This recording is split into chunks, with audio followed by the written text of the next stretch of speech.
Jake Harrison stared at the massive screen in front of him. The numbers made no sense. Nothing that big should be moving that fast through space. He rubbed his tired eyes and looked again. The readings were still there. Ben, are you seeing this? Jake called to the young officer at the next station. Lieutenant Ben Carter looked up from his console at Luna Station. His face was pale. Sir, I've been tracking these signals for 3 hours. They're coming from the direction of Draco, and they're huge. Jake walked over to Ben's station. The display showed 17 massive objects moving toward their solar system. Each one was bigger than Earth's largest space station. Much bigger. How long until they reach us? Jake asked. Ben's fingers moved quickly over his keyboard. At their current speed, maybe 6 days. Jake felt his stomach drop. 6 days to prepare for whatever was coming. He grabbed the emergency phone on his desk. Get me Dr. Amy Rodriguez in Colorado. Now. 3,000 miles away, Dr. Amy Rodriguez was working late in her underground lab. She was studying new ways to protect Earth from threats in space. When her phone rang, she almost ignored it. She was so close to a breakthrough with her energy shield project. Dr. Rodriguez here, she answered. Amy, this is Jake Harrison at Luna Station. We have a problem. A big one. Amy sat down slowly. Jake's voice sounded worried. Really worried. What kind of problem? 17 unknown objects heading straight. For us. They're bigger than anything we've ever seen. Can you run some calculations for me? Amy was already turning on her computers. Send me the data. I'll start working on it right now.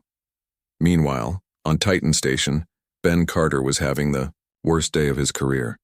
The objects were getting closer and they were not responding to any communication attempts. Earth had sent friendly messages in dozens of languages. They had sent mathematical formulas. They had even sent music. Nothing worked. Sir, Ben called to his supervisor. I'm picking up some kind of energy buildup from the lead ship. On the main screen, the largest of the 17 objects began to glow. Strange patterns of light moved across its surface. It looked almost alive. Back on Earth, world leaders were meeting in emergency sessions. President Martinez stared at the reports from Luna Station. General Pat Murphy stood beside him, studying the photographs that had just arrived. What do you think, General? The president asked. Pat Murphy had fought in 3 wars. He had seen enemy ships before, but nothing like this. Sir, these don't look like any human technology. The design is completely foreign, and the size, we're talking about ships that could carry entire armies. The president nodded grimly. How long do we have? 5 days now, sir. In her lab, Amy Rodriguez was working faster than she ever had before. The energy readings from the alien ships were incredible. Whatever was powering those vessels was far beyond human technology. She pulled up the data on Earth's defenses. It was not good news. Earth had 23 defense satellites. Each one carried nuclear missiles. Against normal threats, they would be enough. But these ships were so large that nuclear weapons might barely scratch them. Her computer beeped. The analysis was complete. Amy looked at the results and felt her heart racing. The lead ship alone had more firepower than the entire Earth defense fleet. She picked up her phone and called Jake. Jake, we're in trouble, big trouble. How bad is it, Amy? Based on the energy signatures, these ships could destroy every major city on Earth, and we couldn't stop them. Jake was quiet for a long moment. What do you recommend? Pray they're friendly. On the 4th day, Earth got its answer. Ambassador Lisa Wong was Earth's best diplomat. She had solved conflicts between Mars colonies and Earth governments. She had negotiated peace treaties with the asteroid miners. If anyone could talk to these aliens, it was Lisa. She took the diplomatic ship UES Harmony and flew toward the alien fleet. Her message was simple. Welcome to our solar system. We come in peace, we want to talk. The aliens responded immediately. A beam of pure energy shot out from the lead ship. The UES Harmony disappeared in a flash of white light. Lisa Wong and her entire crew were gone in seconds. Ben Carter watched it happen on his screens at Titan Station. His hands shook as he reached for the emergency communication system. Luna Station, this is Titan. The diplomatic ship has been destroyed. Repeat, The UES Harmony has been destroyed. Jake Harrison felt something cold settle in his stomach. These aliens had just answered the most important question of all. They had not come to talk. They had come to fight. On Earth, General Pat Murphy was already moving. Military bases around the world went to full alert. Soldiers were called back from leave. Weapon systems that had been used only in training exercises were loaded and ready. Dr. Amy Rodriguez locked herself in her lab. If these aliens wanted a fight, she was going to give them weapons to fight with. Human weapons. Weapons designed by people who had been fighting each other for thousands of years. In the command center at Luna Station, Jake Harrison looked at the tactical display. 17 alien ships against everything Earth could put into space. The odds were terrible. But Jake had grown up reading about human history. Humans had always faced terrible odds, and somehow they always found a way to survive. He opened a communication channel to every human ship and station in the solar system. All units, this is Commander Harrison. Unknown hostile forces are approaching Earth. They have destroyed our diplomatic ship. All military units are to prepare for combat. All civilian units are to evacuate to safe positions. This is not a drill. Jake paused, looking out at the stars where 17 alien ships were coming to destroy everything he had ever known. And, remember, he added quietly, we're humans. We don't give up. Ever. The war for humanity's survival was about to begin. The attack began at dawn. Jake Harrison watched from Luna Station as the alien ships entered Earth's atmosphere. They moved like giant metal birds, their dark hulls blocking out the sun over major cities. The first plasma blasts lit up the sky. Over New York, buildings that had stood for centuries turned to dust in seconds. The Empire State Building melted like ice cream in summer heat. Central Park became a crater of burning glass. "Sir, we're getting reports from around the globe," Ben Carter called out, his voice shaking. "Tokyo is under attack, London is burning. They're hitting every major city at the same time." Jake gripped his chair handles until his knuckles turned white. On the main screen, he could see the alien ships hovering over Earth like vultures. Their weapons fired again and again, turning humanity's greatest cities into smoking ruins. General Pat Murphy was in the Pentagon's underground command center when the building above him disappeared. The massive structure that had stood for over 200 years was gone in a flash of purple light. But the bunker held. Emergency power kicked in and Pat found himself commanding Earth's defense from a concrete tomb. "All units engage the enemy," Pat spoke into his radio. "Repeat, all units engage." Earth's defense satellites opened fire.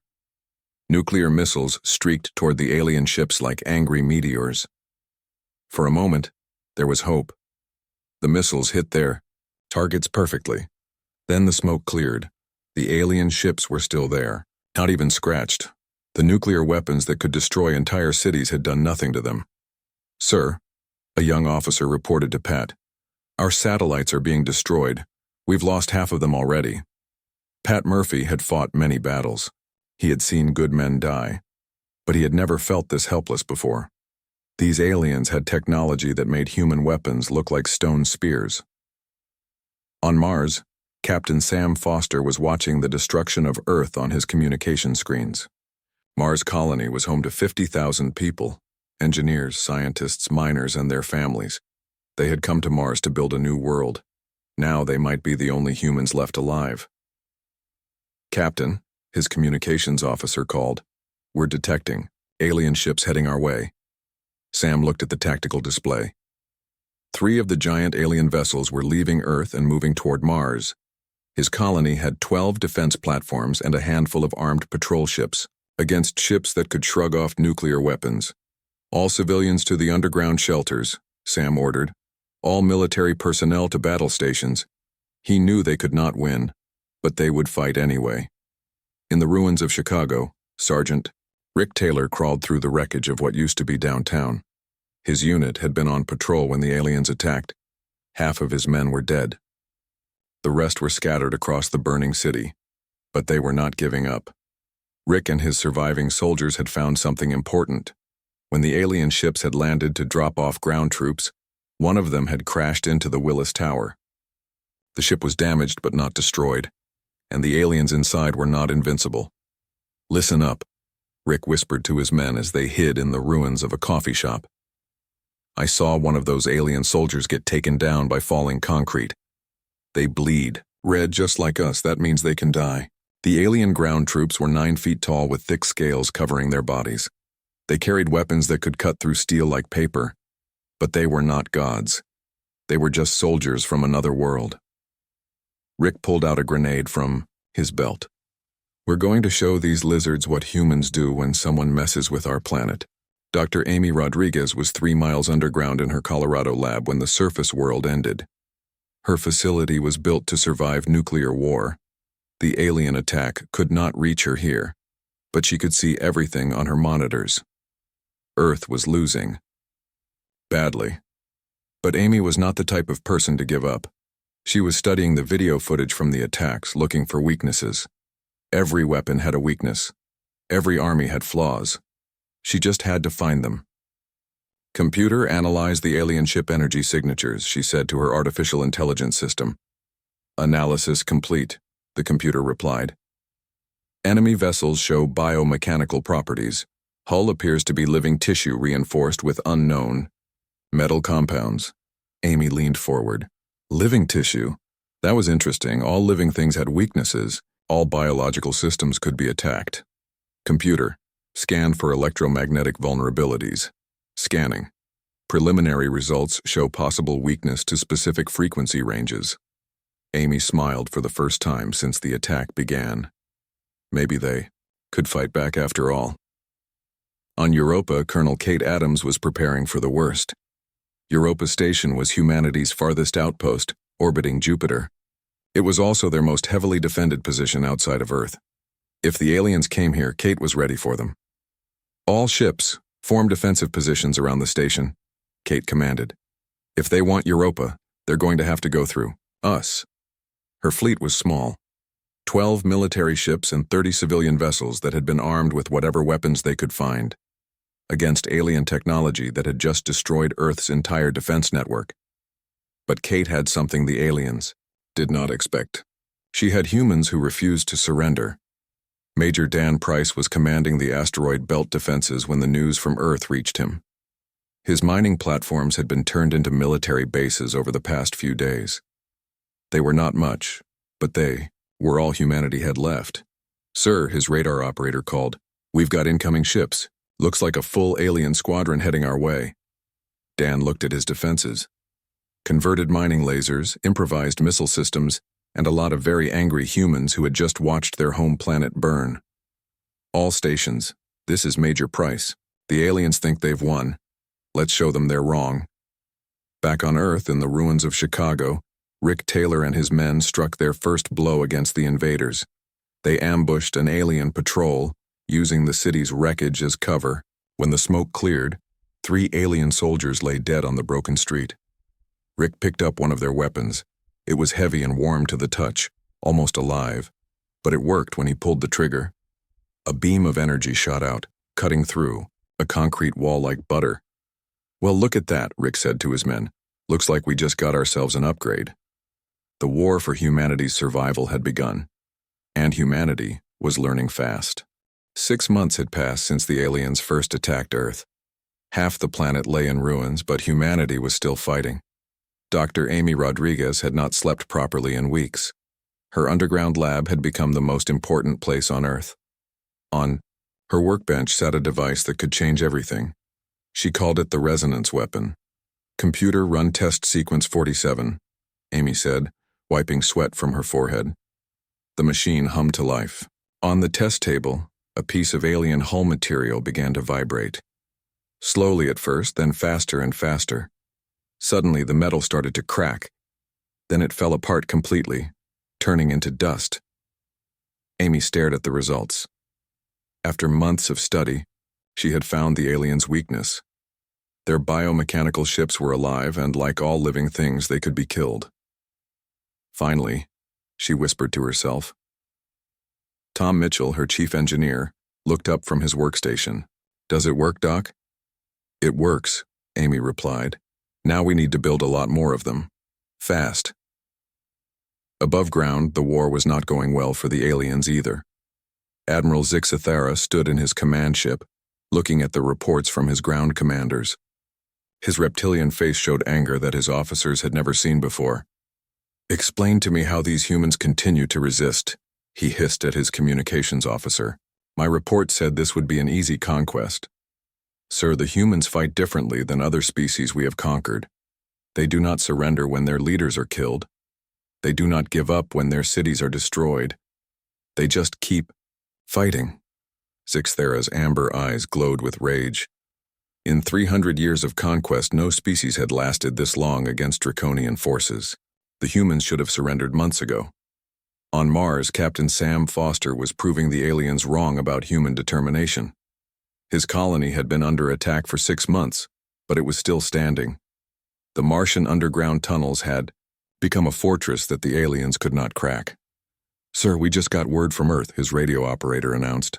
"Dr. Rodriguez has found a weapon that works against alien ships." Sam felt hope for the first time in months. "Get me Commander Harrison on Luna Station. We need to coordinate our next move." Jake Harrison had been living on Luna Station since the war began. His hair had gone gray from stress, but his determination had only grown stronger. When Sam's call came through, Jake was ready with a plan. "Sam, we're calling it Operation Prometheus. Every human ship in the solar system is going to hit the aliens at the same time. Dr. Rodriguez's new weapons will be mounted on our fastest ships." "What about the alien command ship?" Sam asked. Jake smiled grimly. "That's where Captain Alex Johnson comes in." Alex Johnson was humanity's best pilot. She had flown supply runs through alien fire for months, bringing food and medicine to trapped civilians. Her ship, the UES Lightning, was the fastest vessel in the human fleet. "You want me to capture an alien command ship?" Alex asked when Jake explained the mission. "Not just capture it," Jake replied. "We need you to bring it back intact. Our communications specialist, Officer Tim Brown, thinks he can break their command codes if he gets access to their systems." Alex laughed. It was not a happy sound. "You know that's impossible, right?" 6 months ago, surviving this war was impossible," Jake answered. "But here we are."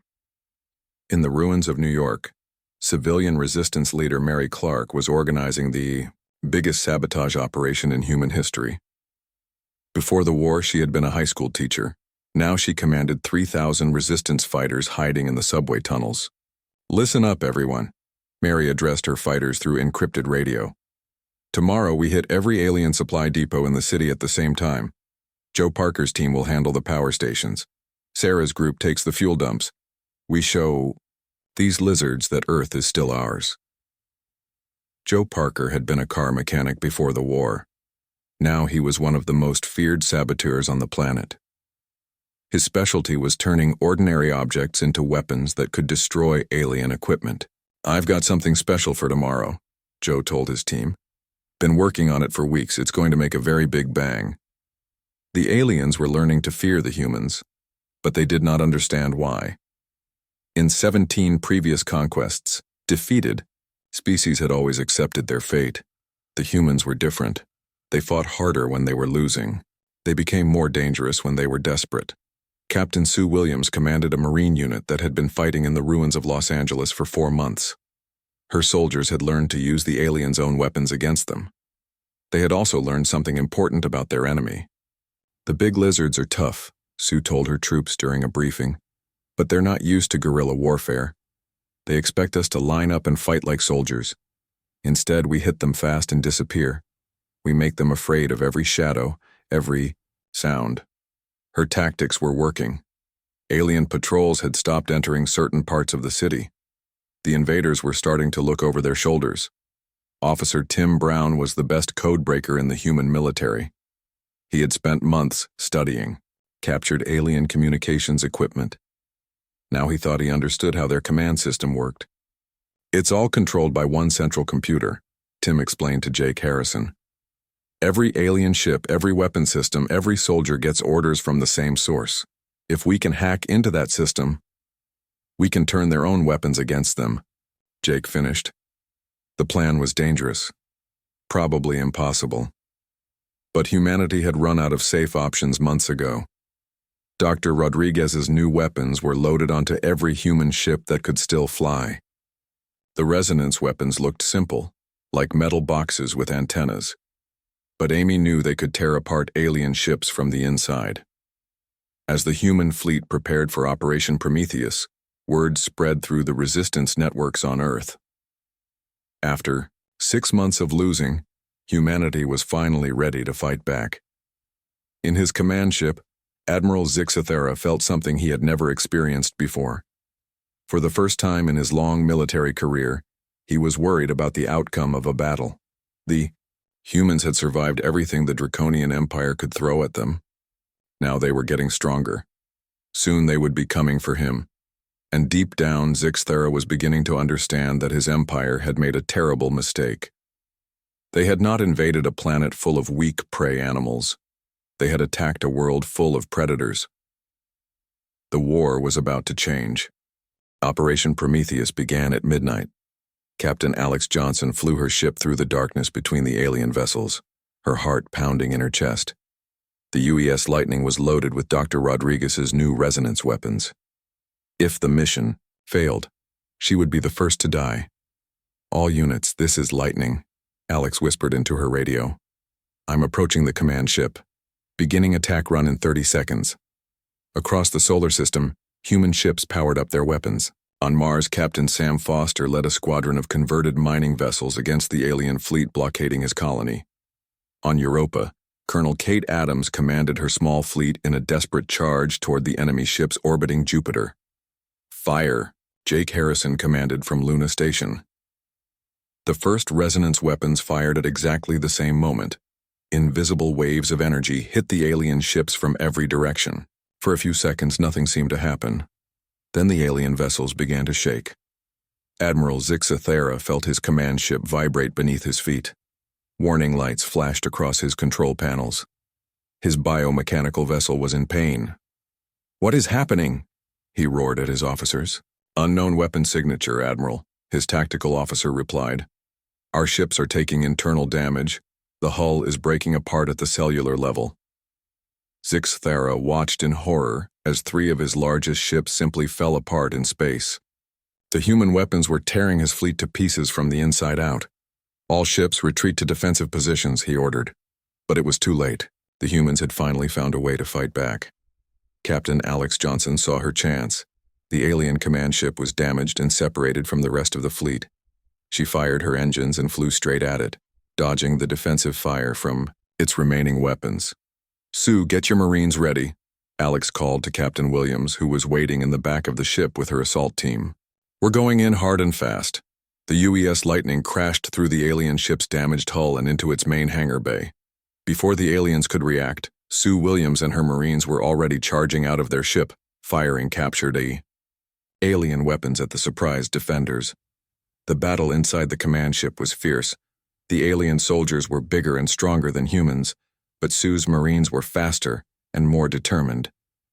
They had been fighting these creatures for 8 months. They knew every weakness, every blind spot. "This way," Sue shouted, leading her team toward the ship's command center.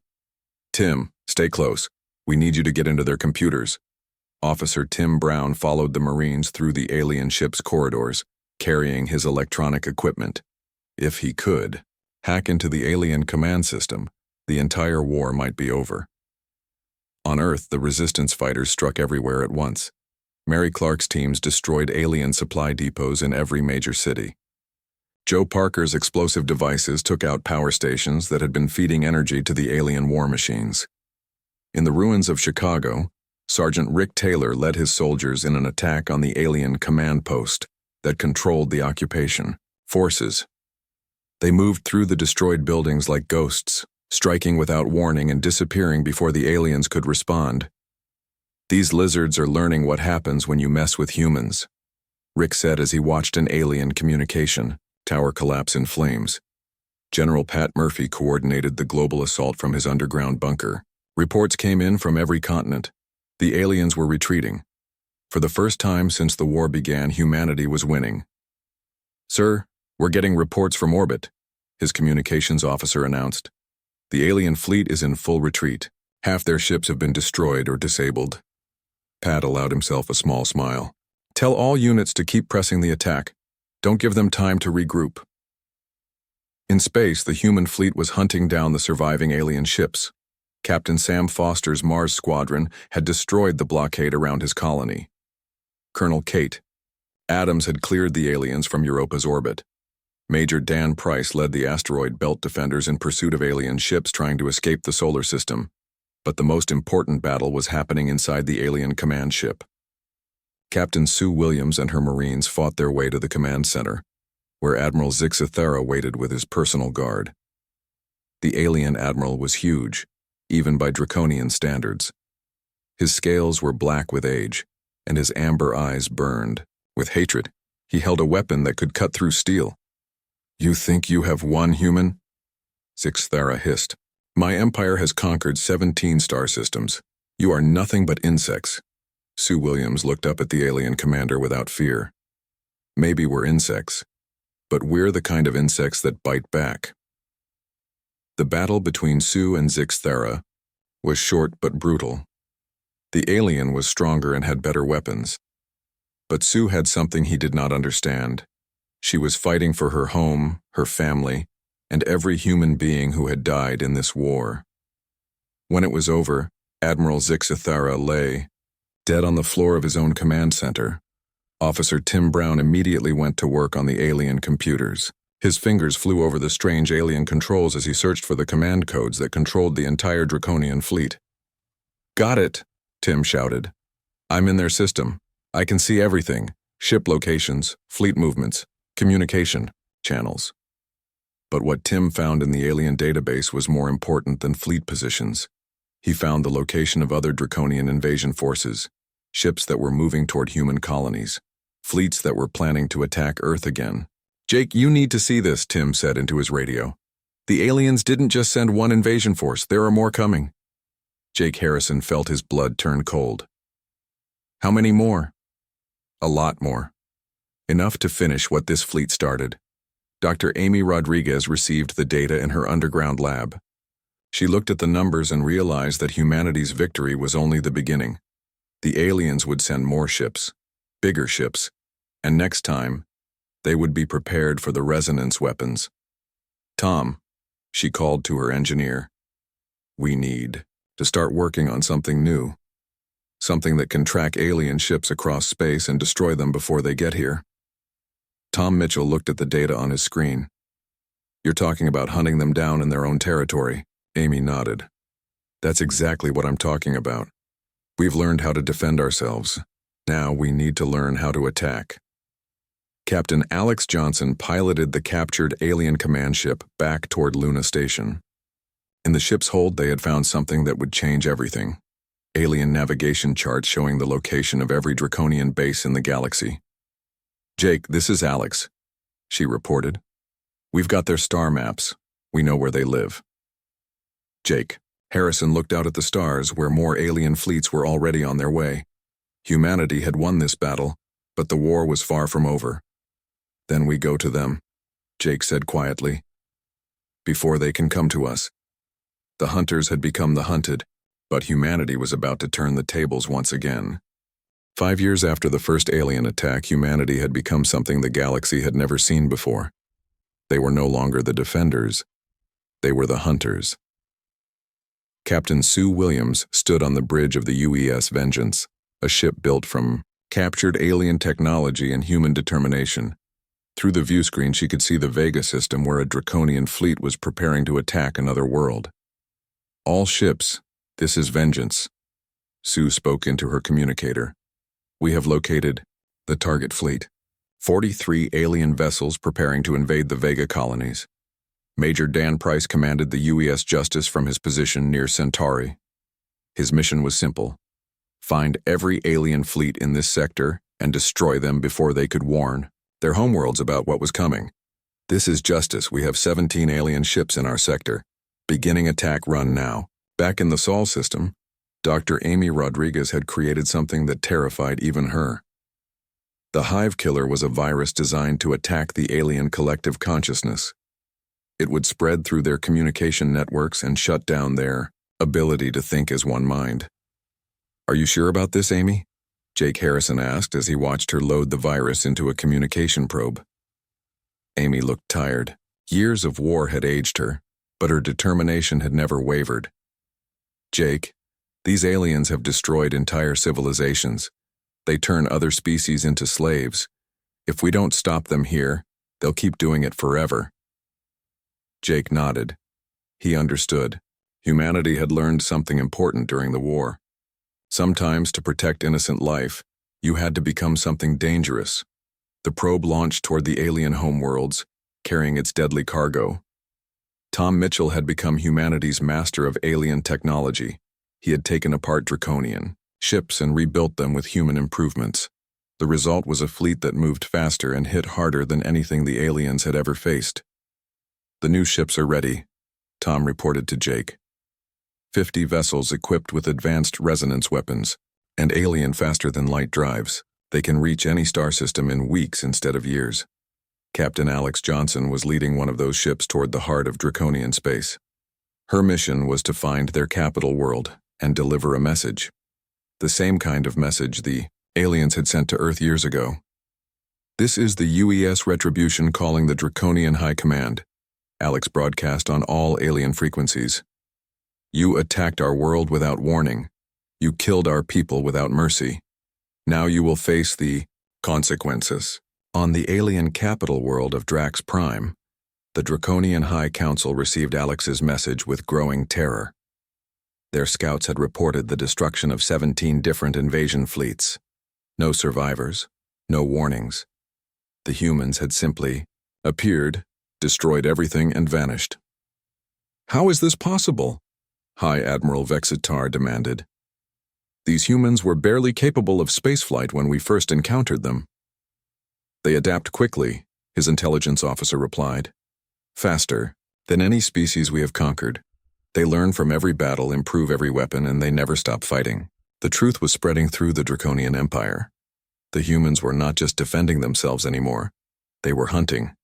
Every alien fleet that left home never returned. Every communication to invasion forces went unanswered. Fear was something the Draconians had never experienced before. For 300 years they had been the predators. Now they were the prey. In the Kepler system, Colonel Kate Adams led her squadron against the last major Draconian fleet outside their home territory. The battle was over in minutes.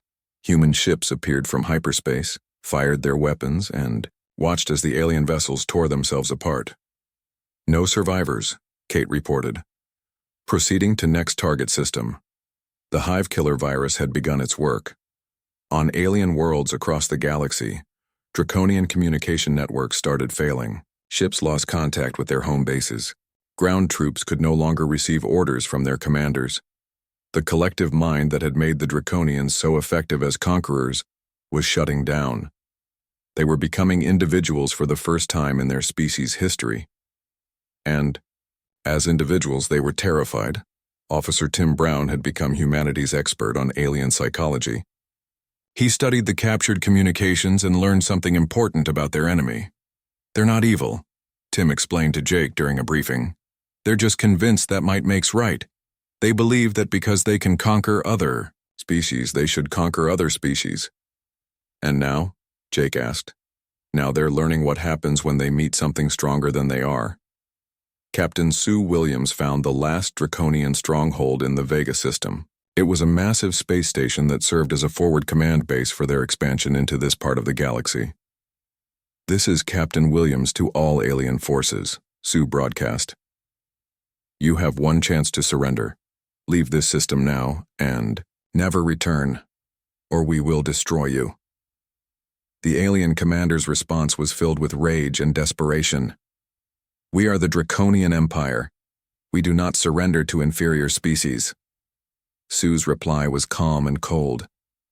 "Then you will share the fate of every other alien fleet that threatened humanity." The space station lasted exactly 4 minutes against the human attack. 20 years later, Dr. Nancy Ross led an exploration team to the former Draconian homeworlds. What they found was a mystery that would puzzle historians for centuries. Planets were empty. Cities stood abandoned. Massive monuments told the story of a great empire that had simply vanished. In the ruins of the capital city on Drax Prime, Nancy found the Hall of Records. The final entry in the Draconian archives was written in their ancient language, but her translator made the meaning clear. We thought they were weak because they showed mercy to each other. We learned too late that their mercy was what made them strong. When threatened, they became something we had never faced before. They became us, but better. The humans came for every fleet, every base, every ship. None of our forces returned home. Our empire crumbles as our collective mind fails. Soon there will be no Draconians left to remember what we once were. Let this be our final warning to any species that finds these words. Do not attack the third planet of the Sol system. Do not threaten the species that calls itself human.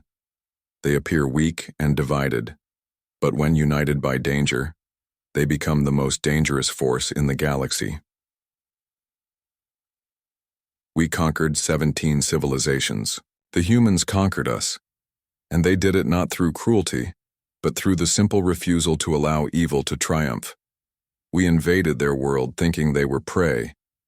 We learned that they were predators who had chosen to be protectors. The Death Worlders of Sol have become legend. Fear them, respect them, but above all, leave them alone. Nancy Ross closed the ancient record and looked up at the empty sky above the dead city. Somewhere among the stars, humanity continued to explore and grow, carrying the values that had saved them from extinction. The legend of Earth had begun, and across the galaxy, other species would learn to whisper the name of the third planet with awe and respect. Humanity had not just survived. They had become the guardians of a galaxy that was finally safe from those who would conquer and destroy. The war was over. Humanity had won not just the battle for their survival, but the battle for their souls. They had faced the darkness and chosen to remain the light.